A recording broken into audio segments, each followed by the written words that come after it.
tayo physically. Okay? And when we are tired, madali tayong pasukin. Madali kang mainis, madali kang magalit, madali kang mauto ng kalaban. Kailangan alam natin yun. We guard ourselves through prayer. Kakaintindihan tayo. Lalabas tayo doon. Hindi tayo. Pero pagkakatiwala natin kailangan po natin. O hindi dahil sa atin. Hindi dahil magaling tayo or kaya natin. Okay? Kaya kung ano man mangyari doon sa labas, make sure na protected yung heart natin, yung tayo. Na hindi makakapasok yung kalaban kahit anong mangyari.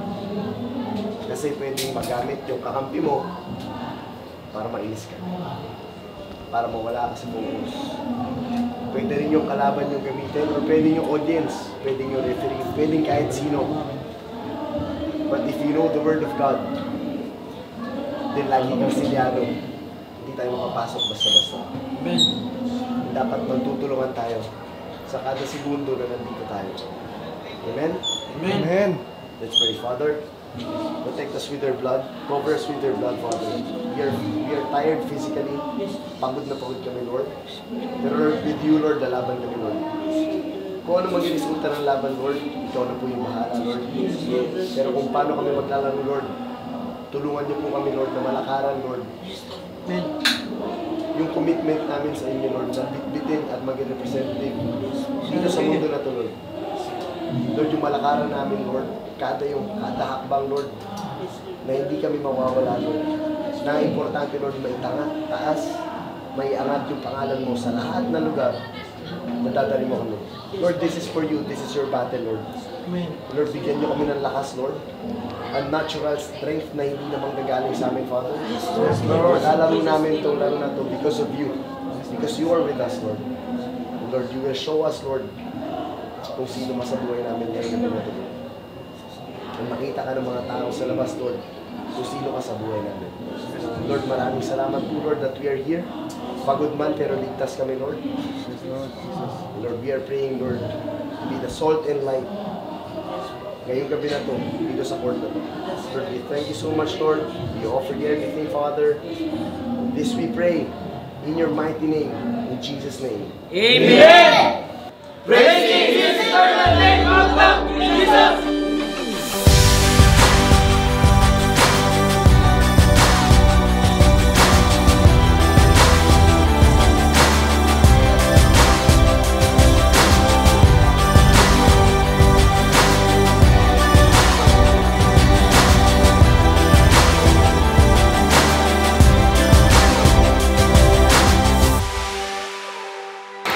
Magandang gabi po sa inyo lahat.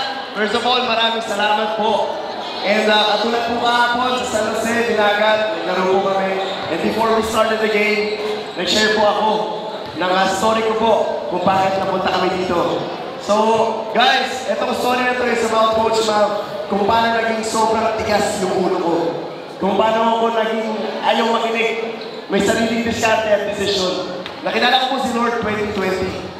So, nung nakilala ko po si Lord, alam ko naman na kailangan tumagtiwala sa Kanya. Pero syempre, hindi agad-agad proseso. At tigas sa ulo ko, dumiskarte ako ng sarili ko. So, 2020 po, nag-start yung dayo namin 2019, before pandemic. Pumutok yung dayo. Pagpasok ng 2020, lahat po ng laro namin, pustahan, kaliwat kanan, pagalingan, kailangan may mangyayari. Kasi yun yung gusto ng tao, yung may nagkaaway. Yun po yung hinahanap namin before. Magiging honest po ako. So 2020 po, ginawa ko yung diskarte ko. Ang ganda, daming nanonood. And then bumagsak. Pagtapos ng pandemic, nawala lahat. Tapos, after 2020, sabi ko, hindi, kaya ko to. Kaya natin to. Ganun po tayo, mga tao. Kaya natin palagi. Pagdating ng 2021, yung diskarte ko po, may nangyari naman, umangat ulit. And then, pagkatapos sa ilang buwan, bumagsak ulit. This time, mas mabigat yung pagbagsak. Sabi ko ulit, kaya ko to. Lagi naman may paraan, laging kaya. Which is, ganun tayo. So, pagkatapos po ng ilang buwan na diskarte, umangat po ulit. 2022, bumagsak ulit. This time, mas mabigat. So, same process nangyari 2023, diskarte ulit, iwala sa sarili. Follow your heart. That's what I did. Yun po yung ginawa ko. 2023, bumagsak ulit. This time, mas malala, parang hindi na makakabago. 2023, same ulit. Hindi, kaya pa rin. Nakakaangat naman eh. Nakagawa naman natin eh. Di ba, bumabagsak, umaangat naman eh. This time, mas gagalingan lang natin. Mas sisipagan natin. We just ganun tayo. Ganun ako. After po ng ilang buwan, 2024, this time, nung bumagsak ako last year, sumuko na ako. Sabi ko, ayoko na. Ginawa ko na lahat. Dumiskarte na ako. Ginalingan ko na, tinoble ko na, tinripli ko na.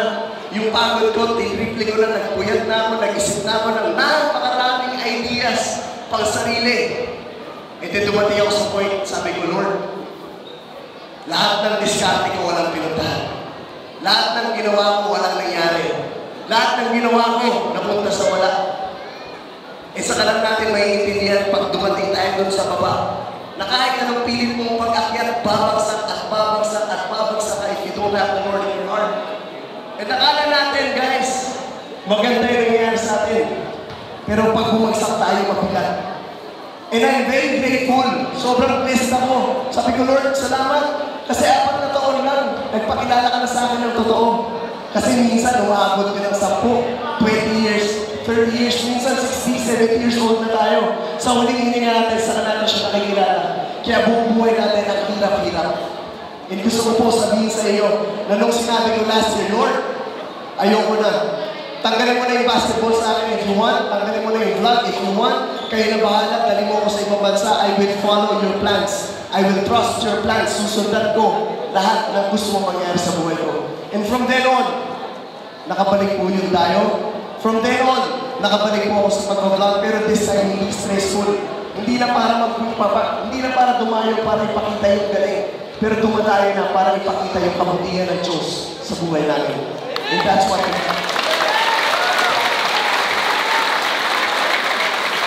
that is true po. Itong mga kasama ko po ngayon.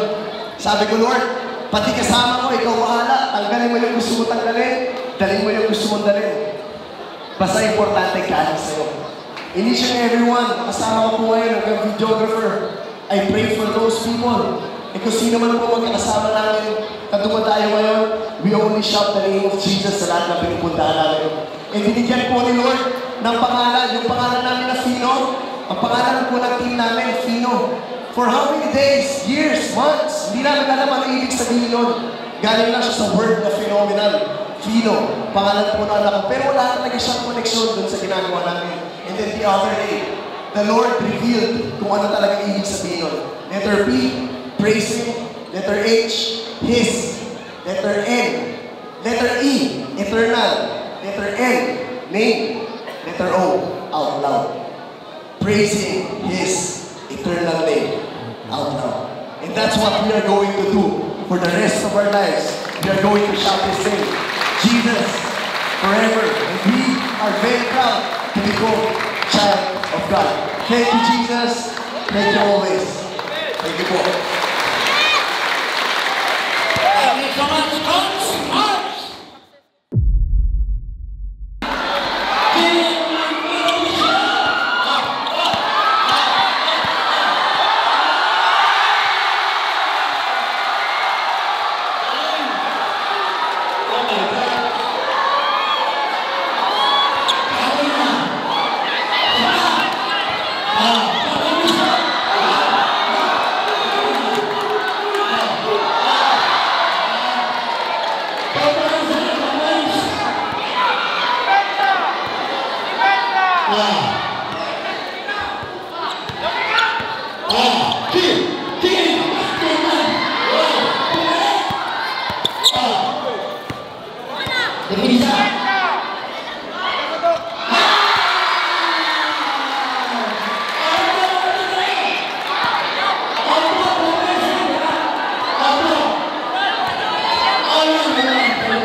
Kalau may finish mo yun, walang referee. Ayan!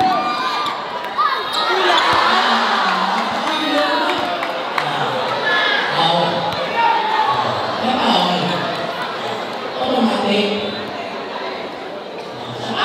Tuwan na siya. Iskora na tuwan.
Akin na to.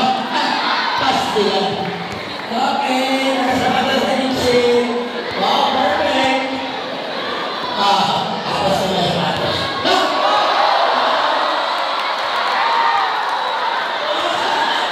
Kung hindi ka nakasabot.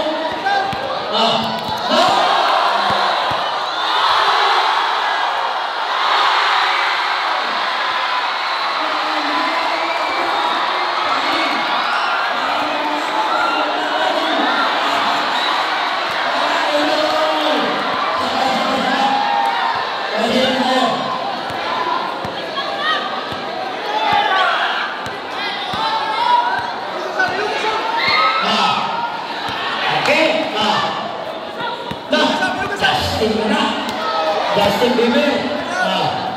Pasti na.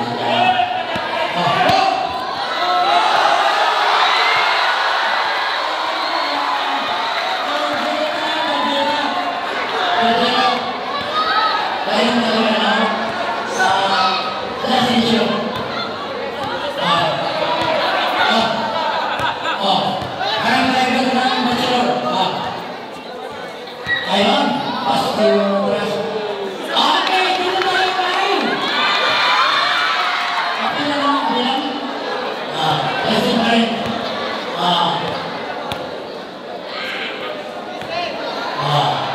parang malagis doon sa sini.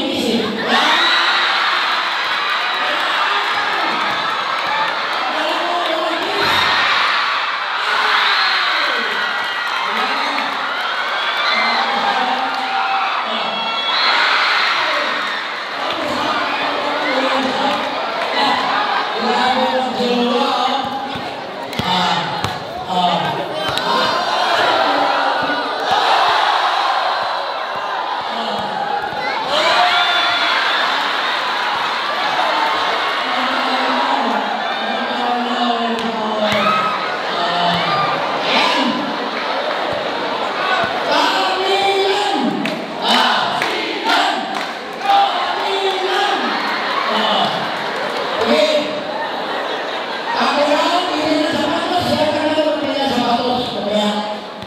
sino nalo?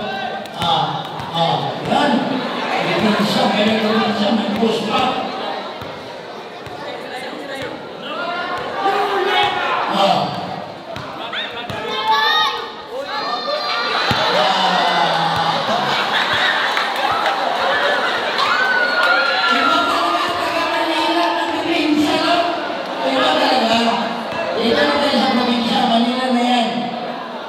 Kasi, ano yan?